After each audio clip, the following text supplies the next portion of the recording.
நன்றி, நன்றி, நன்றி, நன்றி செல்வராஜ், நன்றி செல்வராஜ். நண்பர்கள் அனைவருக்கும் என்னுடைய அன்பான பணிவான வணக்கங்கள். என் பெயர் ஜான். நான் ஒரு குடிநோயாளி. எல்லாம் வல்ல இறைவனோட அருளாலையும் தோழமையில இணைந்து செயல்படுவதால் நான் பெற்றுக்கொள்ளக்கூடிய அனுபவம் தெம்பு நம்பிக்கையாலையும் இன்னைக்கு ஒரே ஒரு நாள் நான் குடிக்கல, தெளிவாக மன நிறைவாக அமைதியாக வாழ என்னாலான எல்லா முயற்சிகளையும் செய்து கொண்டிருக்கின்றேன். நண்பர் செல்வராஜ் குறிப்பிட்டது போல கோயம்புத்தூர் ஒருங்கிணைப்பு குழு மனசாட்சியின் தீர்மானத்தின்படி ஆமா 24 hours a day, 24 மணித்துளிகள் ஒரு நாள் அப்படின்ற புத்தகத்துல இருந்து ஒவ்வொரு நாளும் ஒரு பக்கமாக வாசித்து அதனுடைய விளக்கத்தை பார்த்து கலந்தாய்வு செய்து இந்த கூட்டத்தை நடத்தி கொண்டிருக்கிறோம். அதன் தொடர்ச்சியாக இன்னைக்கு நாம வந்து அடைஞ்சிருக்கிற பக்கம் மார்ச் மாதம் 28ஆம் நாள். முதல்ல அந்த மார்ச் 28 சிந்தனையை வாசிச்சு அதுக்கப்புறமா அதோடைய விளக்கத்தை பார்த்து கலந்தாய்வு செய்து இந்த கூட்டத்தை நடத்துவோம். அந்த மார்ச் 28 சிந்தனையை வாசிப்பதற்கு நண்பர் செல்வராஜ் அவர்களை அன்போட பணியோட கேட்டுக்கொள்றேன். Over to you Selvaraj. March மாதம் 28ஆம் நாள். நன்றி, நன்றி. நன்றி சார், நன்றி, மிக்க நன்றி சார். அதுக்கு முன்னாடி நான் லெக்சர் பண்ணிக்கிறேன்.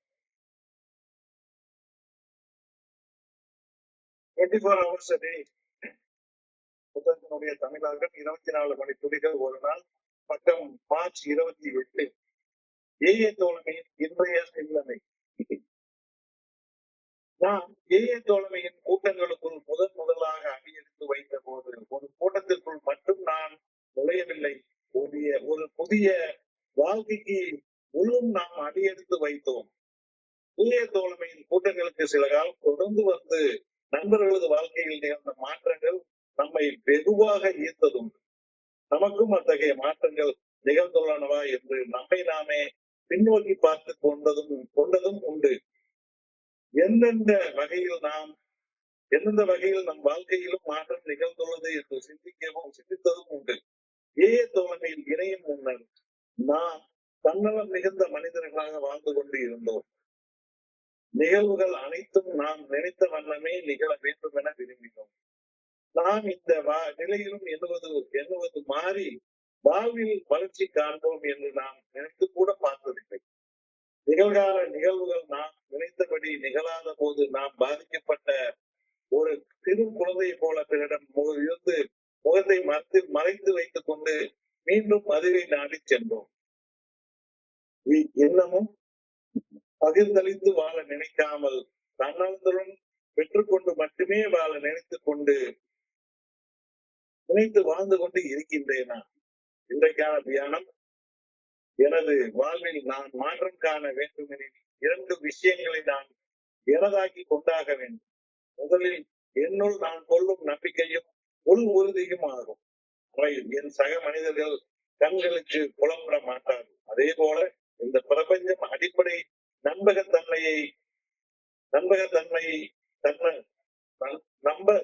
நன்மைத்தனத்தை நோக்கமாக கொண்டு இயங்குகின்றது என்ற படைப்பின் உன்னத நோக்கமும் வெளிப்புறத்தில் எனக்கு வெளிப்படையாக தெரியவே தெரியாது.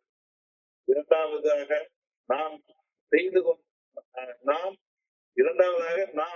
நான் கொண்டிருக்க வேண்டிய பணிவு மனசாட்சியின் மூலம் வெளிப்படுத்தப்படும் இறையருள் பேரர்களின் தீர்மானங்களுக்கு பணிந்து செயல்படுதல் இரண்டாவது நான் கொண்டிருக்க வேண்டிய முக்கியமான பண்பாகும். இறையருள் பேராற்றல் நாம் எவ்வாறு வாழ வேண்டும் என விரும்புகின்றதோ அவ்வாறு அன்றாடம் செயல்பட்டு நான் வாழ வேண்டும். நன்றி உணர்வு, நேர்மை, தூய்மை, தன்னலமின்மை, அன்பு ஆகிய நற்பண்பங்களுடன் நான் வாழ்வதற்கு பணிவு என்ற ஆன்மீக பண்பு அடிப்படை தேவையாக அமைகின்றது. மேற்சொன்ன இரு பண்புகளும் தீய செயல் செய்ய என் மனதினுள் உருவாகும் அதிதீவிர அகத்தூண்டுதல்களை நான் கடந்து வர பெரிதும் உதவுகின்றன. நல்லதொரு வளமான வாழ்க்கை வாழ்வதற்கான ஆற்றலையும் சக்தியையும் நம்பிக்கையையும் பணிவும் எனக்கு அளிக்கும்.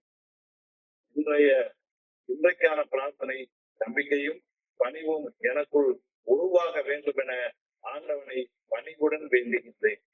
இவ்வாறு நம்பிக்கையுடனும் பணிவுடனும் செயல்பட்டு வாழ்வதன் விளைவாக வாழ்வாங்கு வளமுடன் வாழ வேண்டும் எனவும் இறைவனை பணிவுடன் வேண்டுகிறேன். நன்றி சார்.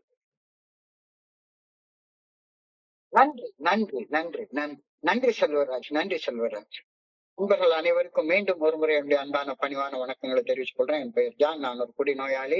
எல்லாம் வல்ல இறைவனோட அருளாலையும் தோழமையில இணைந்து செயல்படுவதால் நான் பெற்றுக்கொள்ளக்கூடிய அனுபவம் தெம்பு நம்பிக்கையாலையும் இன்னைக்கு ஒரே ஒரு நாள் நான் குடிக்கல, தெளிவாக மன நிறைவாக அமைதியாக வாழ என்னாலான எல்லா முயற்சிகளையும் செய்து கொண்டிருக்கின்றேன். என்னைய ஃபர்ஸ்ட் மீட்டிங்க்கு 2 நண்பர்கள் அழைச்சிட்டு வந்தாங்க. என் வீட்டுக்கு வந்து அவங்கள பத்தி பகிர்ந்து கொண்டு, அவங்க வந்து பைக்லயே என்னைய 9/6/1996 அந்த நாள் மறக்க முடியாத ஒரு நாள். அன்னைக்கு என்னைய மீட்டிங் கூட்டிட்டு வந்தாங்க. அப்ப அன்னைக்கு கூட்டிட்டு வந்தப்ப என் மனசுல இருந்த எண்ணம் இதுதான்.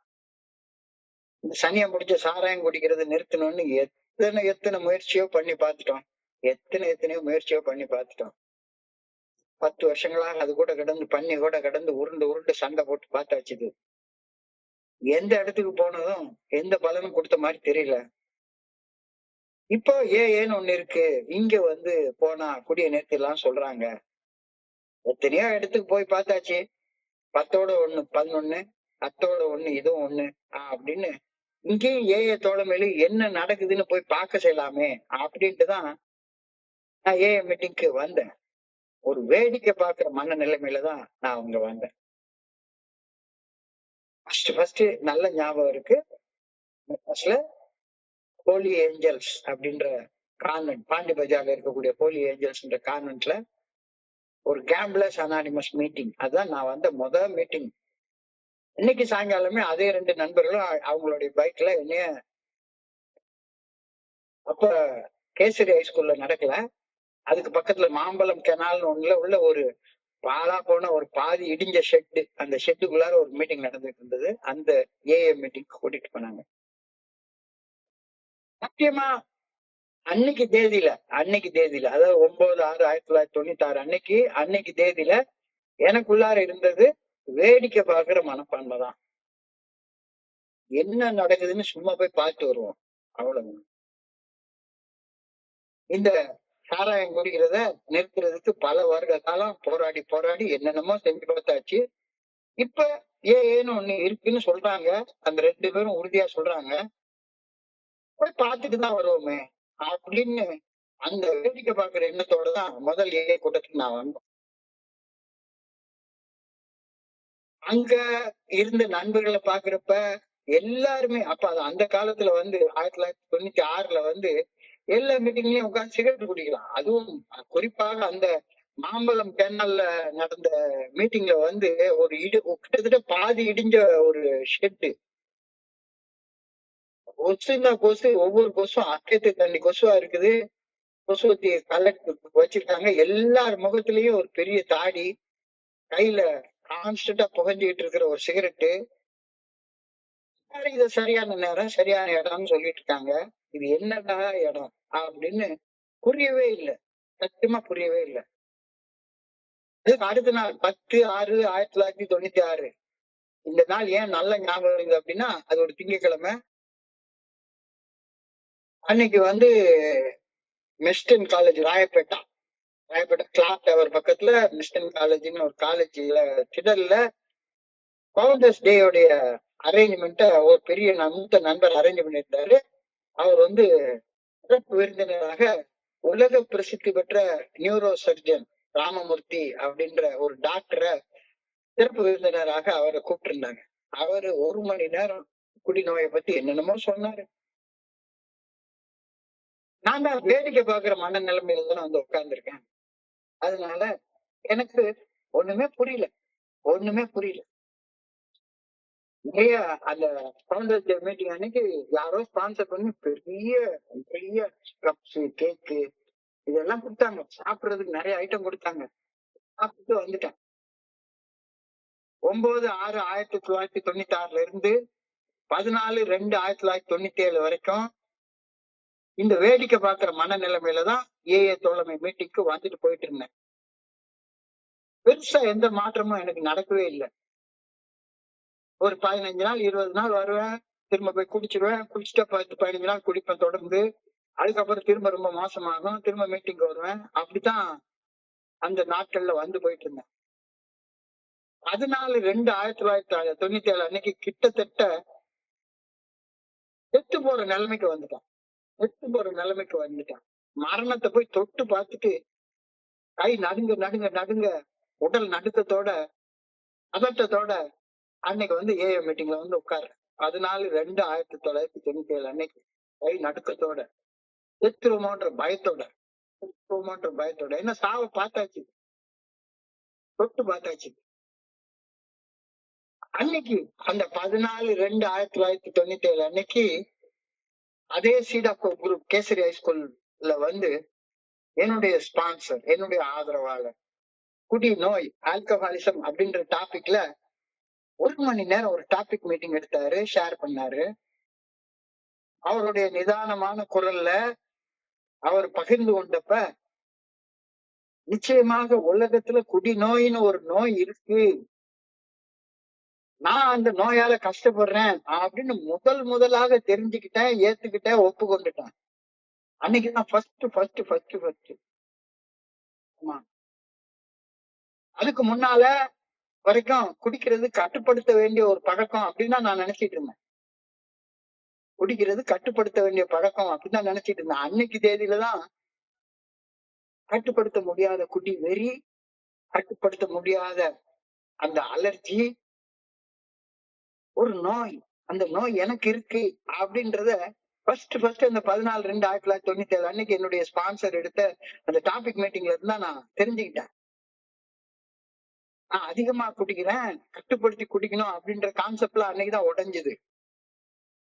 குடிக்கிற அளவை கட்டுப்படுத்த பழகணும் அப்படின்னு நினைச்சிட்டு இருந்த எனக்கு ஃபர்ஸ்ட் நான் ஒரு குடிநோயாளி அப்படின்ற கான்செப்ட் வந்து எனக்கு தெரியப்படுத்தப்பட்டு நான் ஒப்புக்கொண்ட நாள் அந்த 14/2/1997. நான் ஒரு குடிநோயாளி என்று என்னுடைய வாழ்க்கையை பின்னோக்கி பார்த்து அப்படி ஆழமாக பார்த்த போது அறியக்கூடிய ஒரு மாறாத உண்மையை நான் ஒப்புக்கொண்ட போது, நான் தன்னுணர்வை நோக்கிய, ஆன்மீக விழிப்புணர்வை நோக்கிய ஒரு புதிய வாழ்க்கைய வாழ்றதுக்கு முதல் அடியை எடுத்து வைக்கிறேன் அப்படின்னு அன்னைக்கு தெரிஞ்சுது. First step towards purposeful life. அன்னைக்குதான் எனக்கு தெரிஞ்சுது, இது உண்மை, இது உண்மை. ஒரு குடிநோயாளி என்ற மாறாத உண்மையை ஒப்புக்கொண்டு நான் எனது குடிநோய் வாழ்க்கைக்கு இறந்து போய் குடியேற்ற மனத்தெளிவுடனான வாழ்க்கைக்கு புதிதாக பிறந்த நாள் 14/2/1997. அதுதான் இன்னைக்கு சிந்தனையுடைய முதல் வரியாக எடுத்திருக்காங்க.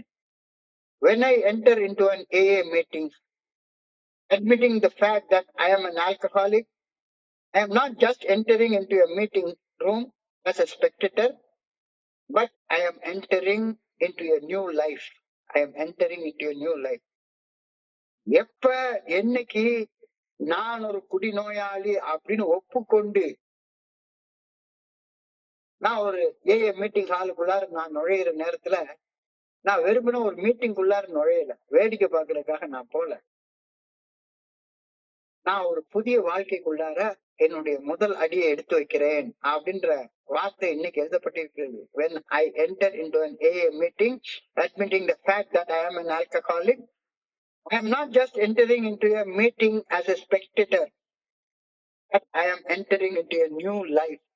ஒரு புதிய வாழ்க்கைக்குள்ளார நான் உள்ள போறேன், புதிய வாழ்க்கைக்குள்ளார நான் உள்ள போறேன். நான் ஒரு குடிநோயாளி அப்படின்ற உணர்வு இல்லாம ஏஏ தோழமையில அமைந்திருப்பது ஒரு பார்வையாளராக மட்டும்தான் என்னைய வச்சிருக்கோம், ஒரு ஸ்பெக்டேட்டராக. எல்லாரும் என்னென்னமோ பேசுறாங்க, கதை சொல்றாங்க, சிரிக்க வைக்கிறாங்க, அழ வைக்கிறாங்க, ஒரு சினிமா பாக்குறது, ஒரு டிராமா பாக்குறது மாதிரி ஒரு ஃபீலிங்ல தான் அது நாள் வரைக்கும் வந்துகிட்டு இருந்தேன். ஃபர்ஸ்ட் அன்னைக்குதான் எனக்கு நான் ஒரு குடிநோயாளி, குடிநோயின்னு ஒண்ணு இருக்கு, அந்த குடிநோயால நான் பாதிக்கப்பட்டிருக்கிறேன், நான் ஒரு குடிநோயாளி அப்படின்ற உண்மைய எந்த விதமான மறுப்பும் இல்லாம 100% முழுமையாக உடன்பட்டு ஒப்புக்கொண்டேன். அப்படி ஒப்புக்கொண்டு ஏஏ தோழமை கூட்டத்துக்குள்ளார நுழையும் போது நான் ஒரு பார்வையாளராக வேடிக்கை பார்க்கிற ஒரு மனுஷனாக இருக்க மாட்டேன். நான் குடியேற்ற மன தெளிவுடனான வாழ்க்கைக்குள்ளார நுழையும் ஒரு புதிய மனிதனாக, ஒரு புதிய படைப்பாக மாறி இருப்பேன். ஒரு புதிய மனிதன், ஒரு புதிய படைப்பு, ஒரு புதிய பிறப்பு, born again in the spirit of God. அதனாலதான் ஏஏ தோழமையில இணைந்து குடிக்காம தெளிவோட வாழ்க்கையை வாழ தொடங்கக்கூடிய அந்த நாளை என்னுடைய புதிய பிறப்பு தேதியாக நான் நன்றியோட நினைவு கூறுகின்றேன். பர்த்டே அப்படின்னு சொல்லி சொல்றாங்க. புதிய பிறப்பு தேதி, ஒரு புதிய வாழ்க்கைக்குள்ள அடி எடுத்து வைக்கக்கூடிய நாள். என்னுடைய குருஜி அழகா ஒரு கருத்தை சொல்லுவாரு. தாயின் வயிற்றில் இருந்து பிறப்பது முதல் பிறப்பு. ஒரு மனிதன் அன்னிலிருந்து தான் பிறப்பதுதான் உண்மையான பிறப்பு. என்னைக்கு நான் என்னையே ஒரு குடிநோயாளி, ஒரு செயல் அடிமை, ஒரு அடிக்ட் அப்படின்ற உண்மையை தெளிவாக உணர்ந்து செயல் அடிமைத்தனமான செயல் செய்வதிலிருந்து விலகி வாழ உறுதியாக தீர்மானம் செய்கின்றேனோ, அன்பு நான் புதிதாக பிறக்கின்றேன், ஒரு புதிய மனிதனாக ஆகின்றேன், ஒரு புதிய படைப்பாக ஆகின்றேன் அப்படின்ற கருத்து இன்னைக்கு சிந்தனையில அழகா தெளிவா கிறிஸ்டல் கிளியராக சொல்லப்பட்டிருக்கிறத நான் புரிஞ்சு கொள்றேன். ஏஏ மீட்டிங் வந்தா அதுக்கு அப்புறமாக வந்த ஒரு புதிய படைப்பாக மாறி ஒரு புதிய மனிதனாக பிறந்து ஏஏ மீட்டிங்ல உட்கார்ற நேரத்துல எல்லாமே I'm always impressed by the change I see in people after they have been in AA for a while. AA தோழமையுடைய அந்த 12 படிகள் அடங்கிய மீட்புடைய செயல் திட்டத்தை வாழ்க்கையாக வாழ முயற்சி செய்யற மனிதர்களுடைய பகிர்வுகளை கேட்கிறப்ப எல்லாம் ஒரு வகையான பிரமிப்பு. அது ஒரு பிரமிப்புன்னு தான் சொல்லணும். அப்படிப்பட்ட ஒரு பிரமிப்பை நான் அடைவேன். என் வீட்டுக்கு ஏஏ மெசேஜ கொண்டு வந்த 2 பேர் அவங்க சொன்ன ஷேரிங்க அந்த ஆரம்ப காலகட்டத்துல நான் சும்மா ஒரு சாதாரண ஒரு கதையாத்தான் கேட்டேன். அவங்க ஏஏ தோழமையுடைய நற்செய்திய வீட்டுக்கு எடுத்துட்டு வந்தாங்க. அந்த நாள்ல ரொம்ப ரொம்ப டீசெண்டா இருந்தாங்க. ஒயிட் பேண்ட், ஒயிட் ஷர்ட் இன் பண்ணி, பிளாக் பெல்ட் போட்டு, பிளாக் ஷூ போட்டு, ஒளிரும் கண்கள். அப்ப அந்த நேரத்துல அவங்களை கண்ணுக்கு கண் பாக்குற திராணி எனக்கு இல்லவே இல்லை. அடைய குனிஞ்சுக்கிட்டு தான் உட்கார்ந்து கேட்டுக்கிட்டே இருந்தேன் அவங்க சொல்றதெல்லாம்.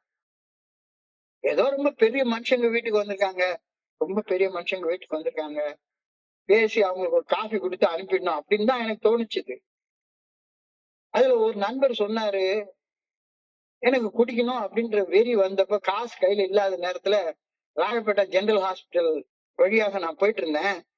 ராயப்பேட்டை ஜெனரல் ஹாஸ்பிட்டல் வழியாக போயிட்டு இருக்கிற நேரத்துல எனக்கு அங்க ஒரு போர்டு கண்ணுல தென்பட்டது. ரத்த தானம் செய்பவர்களுக்கு 50 ரூபாயும் 1 கிலோ அரிசியும் 2 ஆப்பிள் பழமும் கொடுக்கப்படும் அப்படின்னு போட்டு இருந்துச்சு.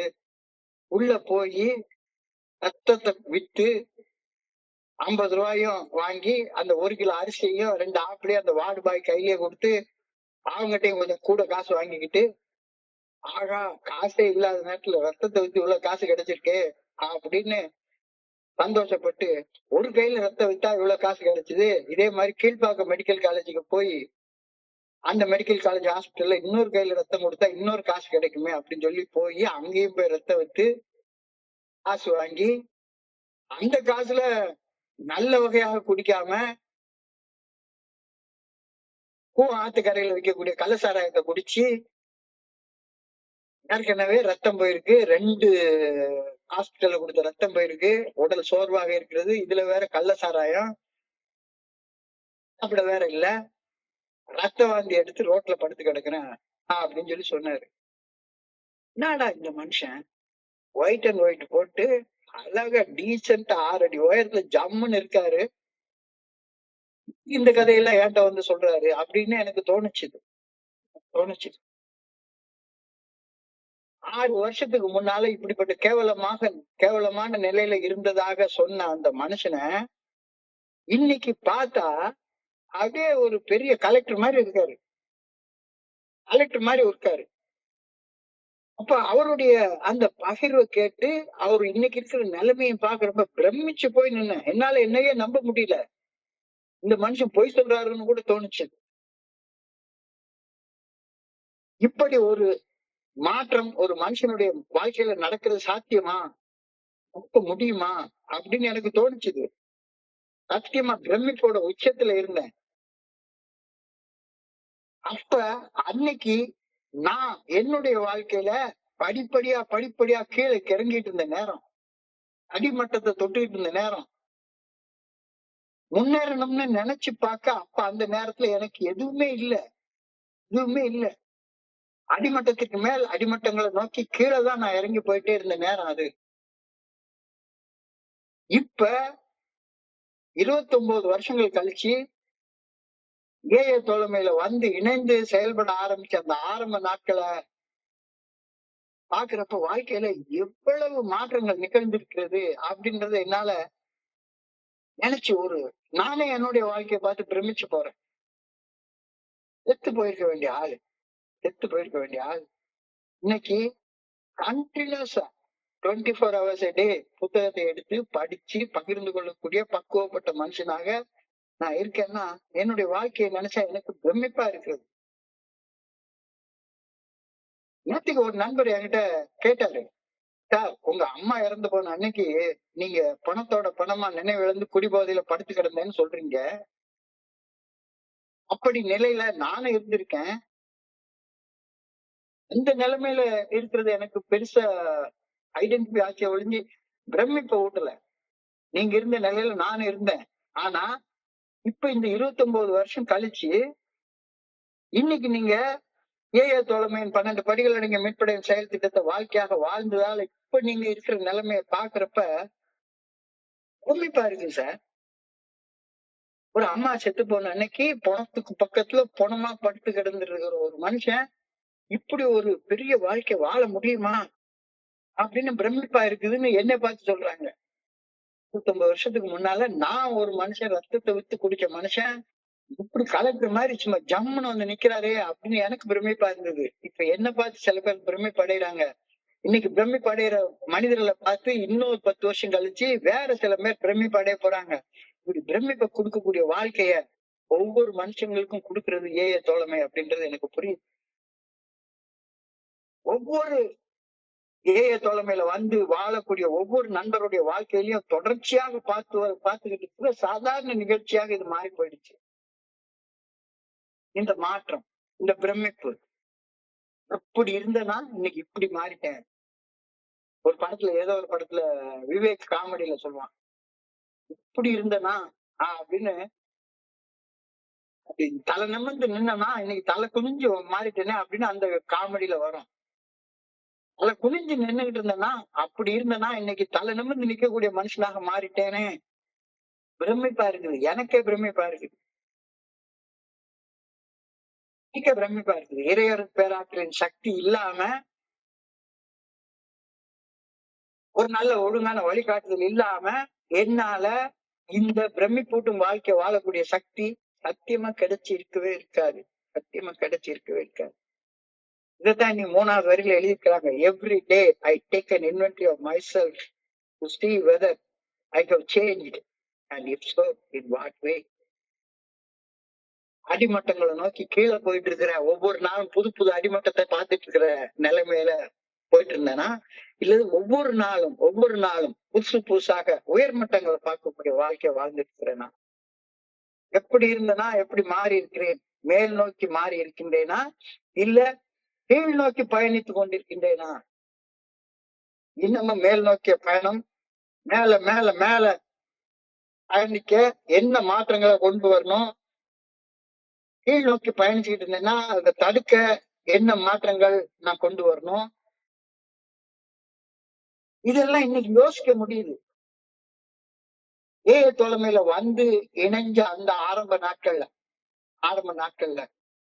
என்னுடைய சிந்தனையில முழுக்க selfishness and self centredness, தன்னலமும் தன்முனைப்பும் ego மட்டும்தான் 100% ஆக்கிரமிச்சு இருந்தன.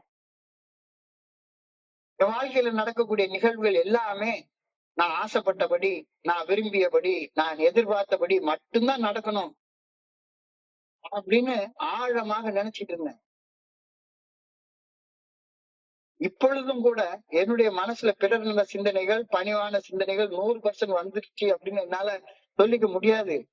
ஆனாலும் கூட ஏஏ தோழமையில வந்து இணைந்து ஏஏ தோழமை பரிந்துரைக்கக்கூடிய 12 படிகள் அடங்கிய மீட்படையும் செயல் திட்டத்தை வாழ்க்கையாக வாழ ஆரம்பிச்சு இப்ப 29 ஆண்டுகள் போயிடுச்சு, கடந்து போயிடுச்சு. 100% பிறர் நல சிந்தனைகள், பணிவு இன்னைக்கும் வரவில்லை என்றாலும் 25 வருஷங்களுக்கு முன்னால நான் இருந்த நிலையில இருந்து எவ்வளவோ முன்னேற்றம் அடைஞ்சிருக்கேன் அப்படின்றத நிச்சயமாக என்னால தைரியமா சொல்லிக்க முடியும். Before I met AA, I was very selfish. I wanted my own way of living in everything. I did not believe I would ever grow. என்னுடைய தன்னல தன்முனைப்புடனான ஈகோயிஸ்டிக் தாட்ஸ், ஈகோயிஸ்டிக் டிசையர்ஸ் நிறைவேற அதுக்கு மட்டும்தான் நான் திட்டமிட்டுட்டே இருப்பேன். வேற எந்த தாட் எனக்கு வரவே வராது. என்னுடைய தன்னல தன்முனைப்புடனான ஆசைகள் நிறைவேற சரியாக திட்டமிட்டு அந்த திட்டங்களை நிறைவேற்றுறதுக்கு உழைக்கிறதுலதான் முன்னேற்றம் காண முடியும் அப்படின்னு நினைச்சுக்கிட்டு இருந்தேன். சரியான ஒரு ஆசை எடுத்துக்கணும், ஒரு குறிக்கோள் எடுத்துக்கணும், அந்த குறிக்கோள் அடையிறதற்கு சரியாக திட்டம் போடணும், அந்த திட்டத்தை நிறைவேற்றுறதுக்கு கடுமையா உழைக்கணும், அப்படி உழைச்சாதான் முன்னேற்றம் காண முடியும் அப்படின்னு கருதி கொண்டு அப்படித்தான் வாழ்ந்துட்டு இருந்தேன். இந்த ரீதியில செயல்படுவதுல உள்ள அவிப்ப அவரை தெரிஞ்சு கொள்ள கூட எனக்கு முடியல. சத்தியமா முடியல. வந்ததுக்கு அப்புறமாவும் கூட எவ்வளவு ஒரு பெரிய மனுஷன் ஆயிடுறோம். நான் ஒரு குரூப்ல உட்கார்றப்ப வெறுமன சாதாரண மனுஷனா உட்கார கூடாது, கொஞ்ச நாள் கழிச்சு அந்த குரூப்புக்கு சேர் பர்சனா மாறிடணும், அதுக்கப்புறமா இன்டர் குரூப் ரெப்ரசன்டேட்டிவா மாறிடணும், அதுக்கப்புறமா இன்டர் குரூப் உடைய சேர்மனா மாறணும், இன்டர் குரூப் உடைய செக்ரட்டரியா மாறணும், இன்டர் குரூப் உடைய ட்ரெஷரரா மாறணும், அதுக்கப்புறமா எல்லாருக்கும் டெலிகேட்டா மாறணும், அப்புறம் தோழமைக்கே தர்மகர்த்தாவா மாறணும், ட்ரஸ்டியா மாறணும், பம்பாய்க்கு போகணும், அங்க போகணும், இங்க போகணும், இப்படித்தான் மனசுக்குள்ளார நினைப்பு வந்துட்டே இருந்தது. ஒரு நிலையை அடையணும் அப்படின்ற குறிக்கோளை மனசுக்குள்ளார வச்சுக்கிட்டு அந்த நிலையை அடையிறதற்காக எல்லாருக்கும் எனக்கு ஓட்டு போடுங்க, எனக்கு பண்ணுனா உங்களுக்கு நான் அதை செய்வேன், இதை செய்வேன். என்னுடைய தன்முனைப்புடனான ஆசைகள் நிறைவேற சரியாக திட்டமிட்டு அந்த திட்டங்களை நிறைவேற்ற உழைக்கிறதுலதான் முன்னேற்றம் காண முடியும் அப்படின்ற எண்ணம் ரொம்ப நாள் எனக்கு அப்படிதான் இருந்துச்சு. ஒரு குறிக்கோளை வச்சுக்கிட்டு, ஒரு ஆசையை வச்சுக்கிட்டு, ஒரு விருப்பத்தை வச்சுக்கிட்டு அந்த விருப்பத்துக்கு அடையிறதுக்கு உழைக்கிறதுல என்ன தப்பு இருக்கு அப்படின்னு தான் நான் நினைச்சிட்டு இருந்தேன். தவறு நான் கொண்டிருக்கும் குறிக்கோளில் மட்டுமே உள்ளது என்ற மறை உண்மை தோழமைக்கு வந்ததுக்கு அப்புறம் தான் எனக்கு தெரிஞ்சுது. என்னுடைய குறிக்கோள்ல தன்னலமும் தன்முனைப்பும் கலந்திருக்கிற வரைக்கும் நான் எவ்வளவு உழைச்சாலும் சரிதான், கடைசியில அது பூஜ்யமா தான் முடியும் அப்படின்றது எனக்கு புரியவே இல்லை. என் கடன் பணி செய்து கிடப்பதுவே அது என்னுடைய வாழ்க்கையின் நோக்கமாக மாறணும் அப்படின்லாம் எனக்கு புரிஞ்சுக்கவே முடியல. பணி செய்யறதுன்னா உதவி செய்யறது, உயர்ந்த நிலைக்கு போய் உதவி செய்யறதுக்கு பேர் தான் பணின்னு நான் நினைச்சிட்டு இருக்கேன். உயர்ந்த பதவிகளை அடைந்து அந்த உயர்ந்த பதவிகள் மூலமாக எல்லாத்துக்கும் உட்கார்ந்து நான் சர்வீஸ் பண்ணணும், சேவை பண்ணணும் அப்படின்னு தான் எனக்குள்ளார தோணிட்டு இருந்தது. என் கடன் பணி செய்து கிடப்பதுவே பிறர் நல செயல்களை பணிவோட மனசாட்சி நல்ல ஒழுங்கான வழிகாட்டுதலுக்கு பணிந்து செய்வதன் மூலமாக மட்டும்தான் ஆற்றல் கிடைக்கும், சக்தி கிடைக்கும் அப்படின்றதெல்லாம் எனக்கு புரியவே இல்லை. தோழமையில இணைந்து ரொம்ப நாளைக்கு அப்புறம் தான் அது லேசாவே புரிய ஆரம்பிச்சது. When things went wrong, I felt like a spoiled child and often went out and get drunk. நான் நினைச்ச மாதிரி நடக்காத போது உடனே ஒரு சின்ன பிள்ளை மாதிரி என்னுடைய மூஞ்சி அப்படி சுருங்கி போயிடும். நான் நினைச்ச மாதிரி நடக்கலைன்னா என்ன ஒரு ஒரு ஒரு எலெக்ஷன்ல தோத்து போயிட்டேன்னா, நான் சொன்னத இன்டர் குரூப் மீட்டிங்ல யாரும் கேட்கலன்னா, எனக்கு ஷேர் பண்ண சான்ஸ் கொடுக்கலன்னா, நான் நினைச்சபடி எதுவும் நடக்கல அப்படின்னு சொன்னா, அப்படியே ஒரு சின்ன குழந்தை, அதாவது ஒரு சாதாரண குழந்தை, அதுக்கு மூஞ்சி அப்படி சுருங்கி போயிரும்ல, ஒரு மன முதிர்ச்சி அடையாத சின்ன குழந்தை மாதிரிதான் நான் பிஹேவ் பண்ணிட்டே இருந்தேன். எனக்கு 2 பேத்திங்க இருக்காங்க. மூத்தவ இப்போ 13 வயசு, சின்னவளுக்கு 9 வயசு. இந்த 2 பேருக்கும் அத்தான்னா உடனே எல்லாருக்கும் ஒரு இது உண்டு இல்ல, So, என்கிட்ட வந்தா அவளுக்கு சாப்பாடு கொடுக்கணும்னா தாத்தா ஊட்டி விடுவாங்க. நீங்க தாத்தா கிட்ட கொடுத்தோம்னா தாத்தா பாக்கெட்ல இருந்து அவங்க எந்த வகையான மறுப்பும் இல்லாம செல்போன் எடுத்து வச்சிருவா. செல்போன் எடுத்து வச்சுட்டு யூடியூப்ல ஏதாச்சும் பாபா பிளாக் ஷீட்னு ஒரு ரைமை போட்டுட்டு அதை பார்த்துக்கிட்டே உட்கார்ந்தா ஒரு இட்லிக்கு 2 இட்லி சாப்பிடுவா. ஆனா அவங்க அம்மா வந்து மருமக வந்து செல்போனை புடுங்கிட்டா அவ்வளவுதான். 1/2 இட்லி கூட சாப்பிட மாட்டா. மூஞ்சியை தூக்கி வச்சுட்டு சாப்பிட மாட்டேன்னு அடம் பிடிப்பா. சின்ன குழந்தை, அந்த குழந்தைக்கு என்ன தெரியும்? நானும் என்னுடைய குடி நாட்கள்ல அந்த சின்ன குழந்தைய போலத்தான் எனக்கு பிடிச்ச அந்த சில ஏதாச்சும் ஒரு செயல்கள் நடக்கலைன்னா, உதாரணத்துக்கு எனக்கு பிடிச்ச குழம்பை என்னுடைய மனைவி வைக்கலன்னா இதையே காரணமாக சொல்லி மூஞ்சியை தூக்கி வச்சுக்கிட்டு சாராயம் குடிக்க போறதுக்கு அதுக்கு ஒரு காரணமாக சொல்லிக்கிட்டு வாழ்க்கையில என்னுடைய ஆற்றல சக்தியை விரயம் செய்த நாட்கள் ஏராளம் ஏராளம் ஏராளம். எத்தனை நாள் சின்ன குழந்தை மாதிரிதான். எனக்கு ஷேரிங் பண்ண வாய்ப்பு கொடுக்கலன்னா மூஞ்சியை தூக்கி வச்சுட்டு அந்த மீட்டிங்க்கு வரவே மாட்டேன். அப்படி என்னை யாராச்சும் ஒரு ஆள் ஏதாச்சும் ஒரு அட்வைஸ் பண்ணிட்டாங்கன்னா போதும், குடிக்காம அந்த மீட்டிங் பக்கமே தலை வச்சு படுக்காம இருந்த நாட்கள் ஏராளம் ஏராளம். நான் நினைச்சது போலவே எல்லாரும் சிந்திக்கணும், நான் நினைச்சது போலவே எல்லாரும் பேசணும், நான் நினைச்சது போலவே எல்லாரும் செயல்படணும் அப்படின்ற நினைப்பு தான் என் பொழப்ப கெடுக்குது அப்படின்னு தெரிஞ்சுக்க பல வருஷ காலம் ஆகி போச்சு. நான் நினைச்சபடிதான் இந்த உலகம் இருக்கணும், நான் நினைச்சபடிதான் எல்லாமே நடக்கணும், நினைச்சபடி இல்லைன்னா நான் மூஞ்சி தூக்கி வச்சுப்பேன், மூளையில போய் உட்கார்ந்துப்பேன் அப்படின்னு நினைச்சு என் வாழ்க்கைய சிதைச்சு சின்னாபின்னப்படுத்தின அந்த நாட்களை யோசிச்சு பார்த்தா இப்ப சிரிப்பா வருது. என்னடா இவ்வளவு வளர்ந்து கடைசியில ஒண்ணுத்துக்கும் புரியாத ஒரு முட்டா பைய மாதிரி வாழ்ந்திருக்கனே அப்படின்னு இப்ப புரியுது. ஆனா ஸ்டில்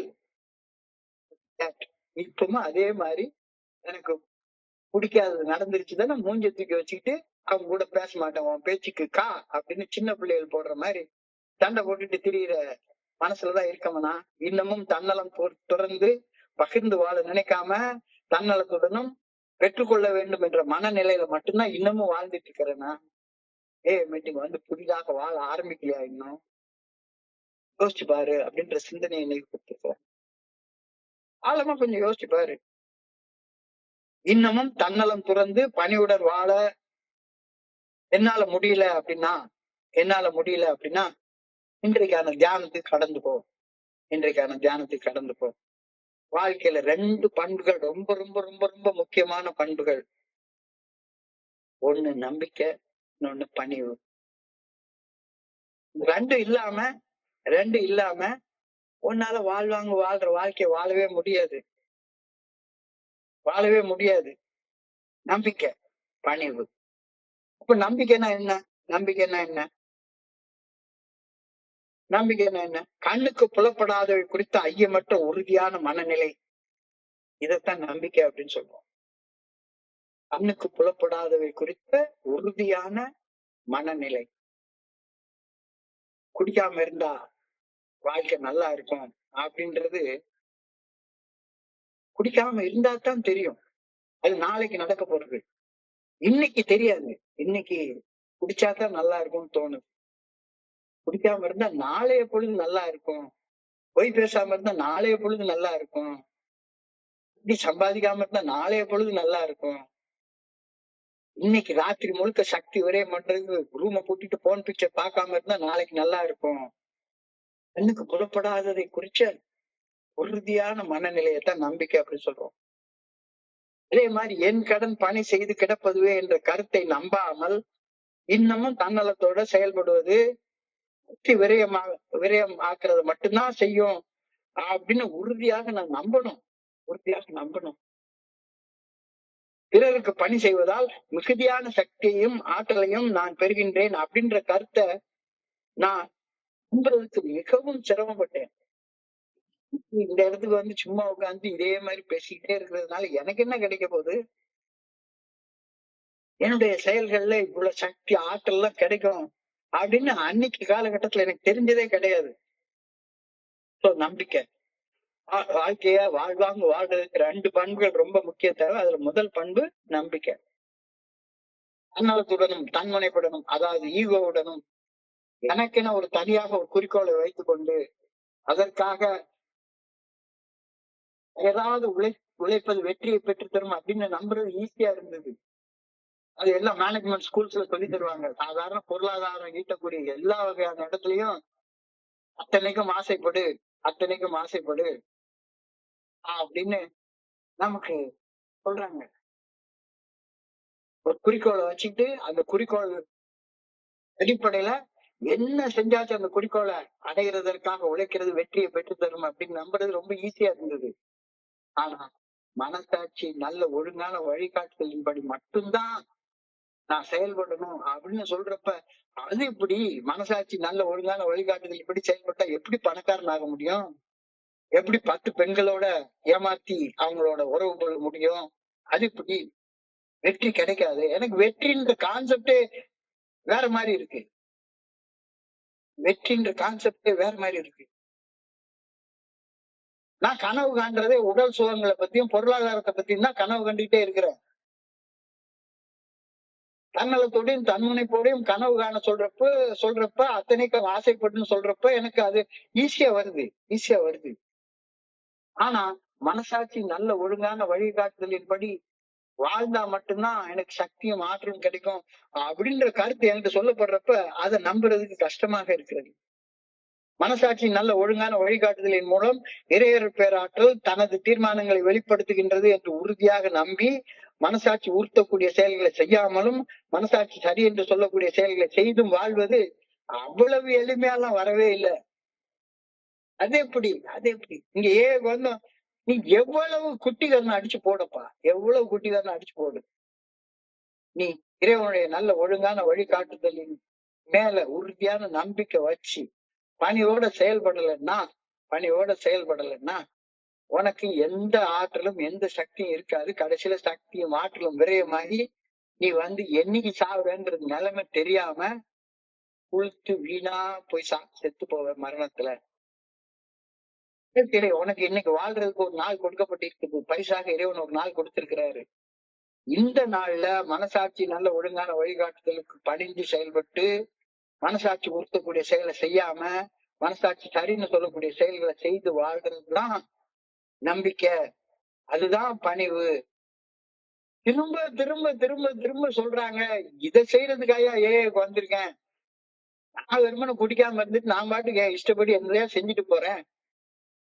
வாழ்க்கைய குடிக்கிறது தவிர வேற எந்த வகையிலும் நான் எப்படி வாழ்ந்தா உங்களுக்கு என்ன? அப்படி சொல்றவங்களுடைய ஷேரிங் தான் எனக்கு பிடிச்சிருக்கு. அவங்கதான் எனக்கு நல்ல வழி காட்டுறவங்களாக தோணுது.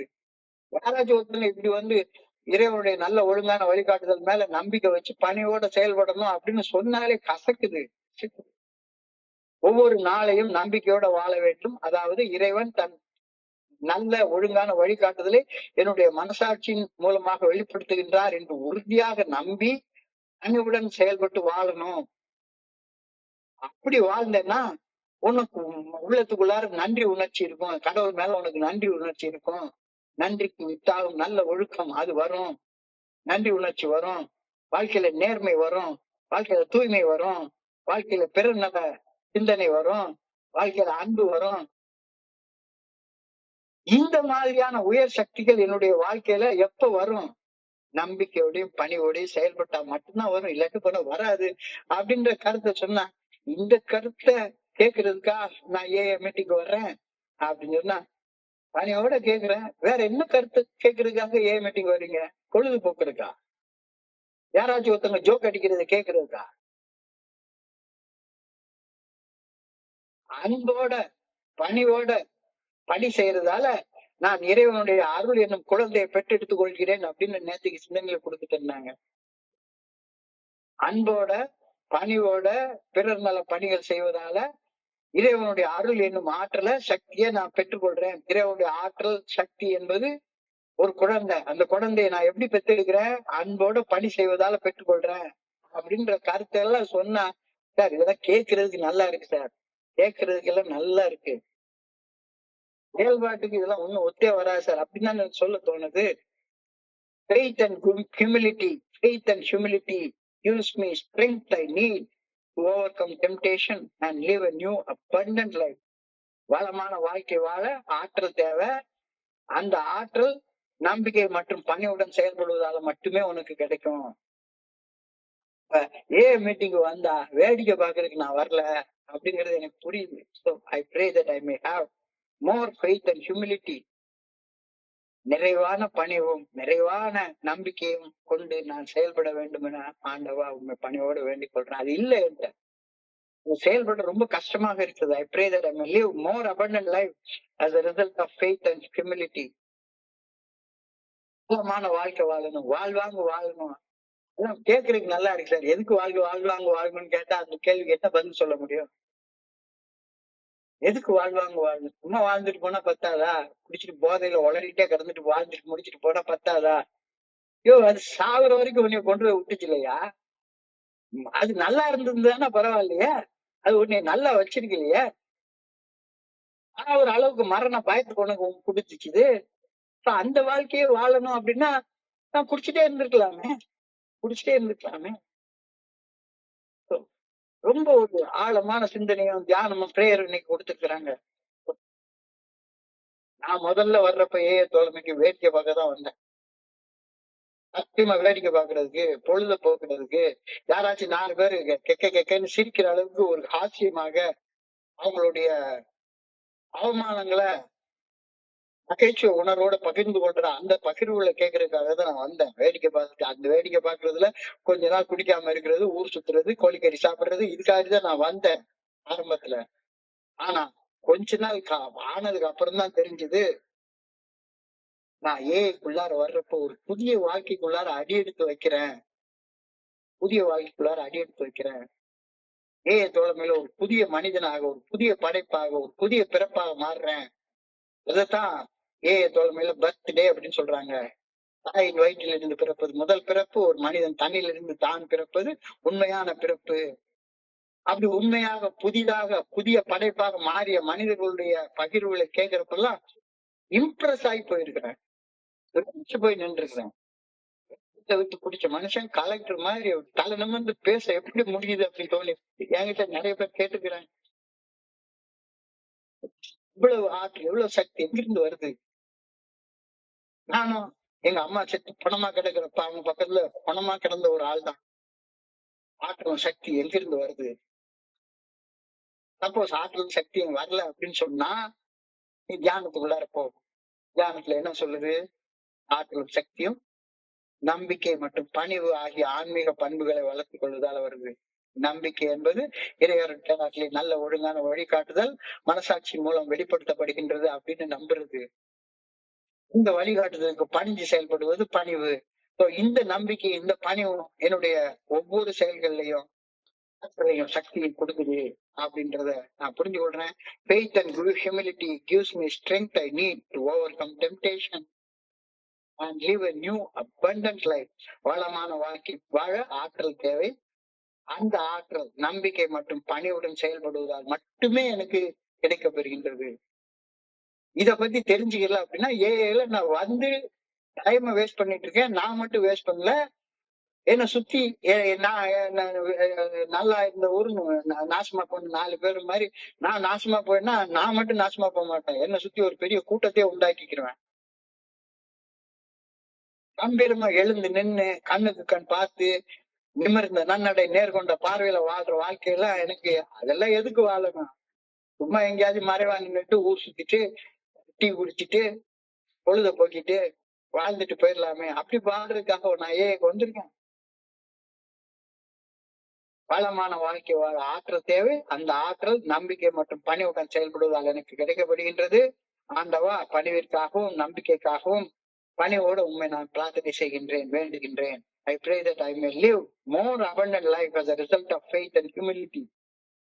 நம்பிக்கையாலும் பணிவாலும் மேலும் வாழ்வாங்க வாழக்கூடிய வளமான வாழ்க்கையை வாழணும். அதுக்காகத்தான் நான் வர்றேன்.